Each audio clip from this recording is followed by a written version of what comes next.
What up, TikTok family? It's your boy Slim Chances, coming back with another word. Jesus' death on the cross and his resurrection 3 days later is a gift that brings us eternal life when we receive it. Once we receive this free gift, our salvation is never in question and brings us peace with God. But life can spiral out of control, either by circumstances or our poor choices, and when that occurs, the peace of God feels distant and perhaps even non-existent. Even when Jesus has saved us and we have peace with God, we're still susceptible to the worries and concerns of this world. Some situations that occur can wreak havoc in our lives. Not only that, but our sinful desires get in the way of us choosing God's best and trusting Him. We worry, complain, and fret over so many unnecessary things. We may be saved, but we're still a work in progress. And because we allow external pressures and internal battles to have their way with us, the peace of God is not always apparent in our lives. To experience the peace of God, let's dive into 2 Bible passages to see how we can make the peace of God our constant reality. Romans 8, 6 through 11.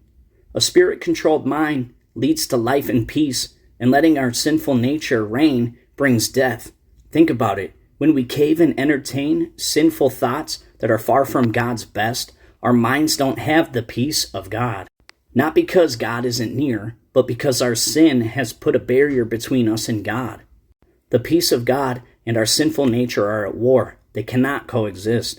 But when we simply submit to our good God, trust in His ways, and obey Him, we're no longer succumbing to our sinful nature and instead experience His perfect peace. Philippians 4, 6 through 7. The peace of God covers us like a blanket when we stop worrying but pray about everything instead. That's right, everything.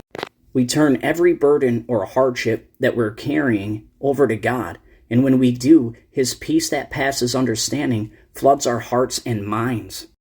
It's so beyond our understanding, it's not something we can create, but something we obtain when we choose to trust, obey, and walk in faith. If you're a follower of Jesus, find comfort and hope that you're at peace with God, and then seek God in all your ways so that nothing will be in between you and the peace of God. I pray this finds whoever needs to hear it. If you're feeling unworthy, you're so worth it.